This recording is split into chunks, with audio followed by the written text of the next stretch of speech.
ကွန်ပျူတာမှာ fingerprint အလုပ်လုပ်လားမလုပ်လားကြည့်ရတဲ့နေရာလေးကိုရင်ပြောပြပါမယ် Windows အောင်နှိပ်မယ် DVMG MD.MSC လို့ရိုက်ပြီးတော့ Enter ခောက်လိုက်ပါခင်ဗျဒါဆိုရင် device manager ဆိုပြီးတော့ပေါ်လာတယ်ပြီးရင်အောက်ဆုံးက universal series ရဲ့ best controller လေးကိုဝင်မယ်ခင်ဗျ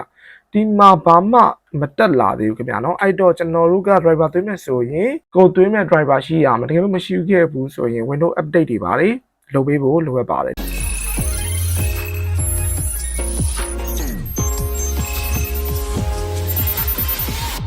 fingerprint driver ဒီနေ့လေးကိုပြပြပြပါမယ် ZKT Eco LX management software တင်လိုက်တာနဲ့ fingerprint နဲ့ကွန်ပျူတာနဲ့တိုက်ရိုက်ချိတ်ပြီးတော့သုံးလို့မရသေးဘူးခင်ဗျာ fingerprint ကွန်ပျူတာနဲ့ကိုဒီတက်သိဖို့အတွက် driver လေးတစ်ခုထပ်လိုပါသေးတယ်အဲ့တော့ဒီ driver လေးပေါ့နော် Ztk Lx fingerprint driver version က 5.2.0.38 file size လေးကလည်း 9.97 10 MB လောက်ပဲဝန်းကျင်လောက်ပဲရှိရပေါ့နော်တင်တာကလည်းလွယ်လွယ်လေးခင်ဗျာ right click extract here ဒီ desktop ပေါ်မှာပဲကျွန်တော်ဖြည့်ပြလိုက်မယ်ပေါ့နော်ဟုတ်ပြီလားဆိုရင်ဒီမှာထွက်လာပြီခင်ဗျ Ztk Lx fingerprint driver ဒီ driver က ZKT website မှာသွားပြီးတော့ official တောင်းထောင်းလိုက်ရတယ်တကယ်လို့လိုအပ်တယ်ဆိုရင်လည်းကျွန်တော်ဒီ video file description အောက်မှာ download link လေးထည့်ပေးရပါမယ်သူကဒီ driver ရှိမှကွန်ပျူတာနဲ့ ZKT time management နဲ့တွားပြီးတော့ config လုပ်လို့ရမှာပေါ့နော် driver မရှိဘူးဆိုရင်လုံးဝကိုချိတ်ဆက်လို့ရမှာမဟုတ်ပါဘူးခင်ဗျာเนาะအဲ့တော့ပထမဆုံး string က fingerprint နဲ့ကွန်ပျူတာနဲ့ချိတ်ဆက်ဖို့အတွက် driver လိုပါတယ်ဒီမှာတင်တာလည်းလွယ်လွယ်လေးခင်ဗျဒီ set.exe ကိုနှိပ်လိုက်မယ်ပြီးသွားရင် next ဒါကျွန်တော်ဒီမှာရှိပြီးသားဖြစ်တဲ့အတွက်ပေါ့နော်အကုန်လုံး install ပေးလိုက်တာနဲ့ရပါပြီ ZK Bio Online SDK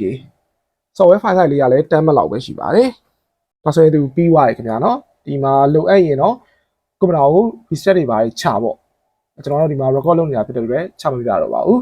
driver တင်လိုက်တော့ဘယ်လိုဖြစ်သွားမလဲဆိုတော့ကျွန်တော်ဒီမှာတစ်ချက်ပြန်ပြမယ်ခင်ဗျာ Windows အောင်နှိပ်မယ် DVMG.MSC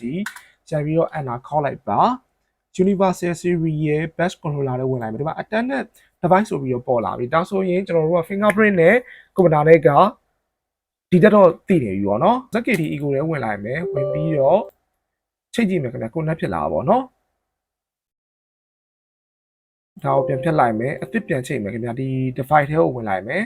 NU device Lx50 က USB ပဲ support လုပ်တာဖြစ်တဲ့အတွက် USB ကိုရွေးမယ် okay ကိုနှိပ်မယ်ပြီးသွားရင်ဒီအစိမ်းရောင် connect လေးကိုနှိပ်ကြည့်ပါမယ်ခင်ဗျညာဘက်တောက်နေမှလည်းလာပေါ်တယ် connecting with device ဒါဆိုရင် connect ဖြစ်သွားပြီခင်ဗျာနော် connect ဖြစ်သွားပြီဆိုရင်ကျွန်တော်နောက်ထပ် video မှာ